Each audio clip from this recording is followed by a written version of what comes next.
এক ছিল রূপকথার রাজ্য, নাম তার আলোরপুর। এই রাজ্যে সবসময় রোদ ঝলমলে থাকত, ফুলেরা কথা বলতো আর পাখিরা গান গাইত। এই রাজ্যের রাজকুমারী ছিল নূর। সে ছিল খুব দয়ালু আর সাহসী, সবাই তাকে খুব ভালোবাসত। কিন্তু একদিন হঠাৎ এক ভয়ঙ্কর ঘটনা ঘটল। এক দুষ্টু জাদুকর, নাম তার কালরাত্রি, রাজ্যে এসে সব আলো চুরি করে নিল।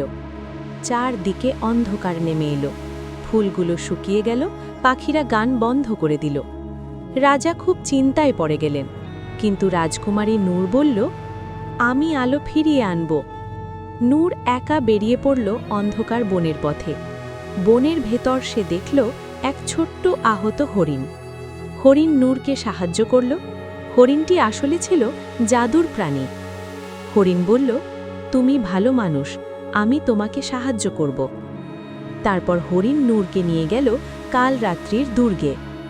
দুর্গের ভেতরে গিয়ে নূর শান্ত গলায় বলল, তুমি কেন আলো চুরি করেছ? কালরাত্রি চুপ করে রইল, তার চোখে জল চলে এলো। সে বলল, আমি খুব একা, কেউ আমাকে ভালোবাসে না, তাই আমি অন্ধকার হয়ে গেছি।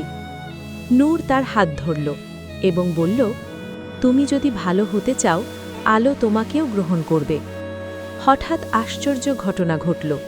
দুর্গের অন্ধকার ভেঙে আলো ছড়িয়ে পড়ল, ফুল ফুটল, পাখিরা আবার গান গাইল।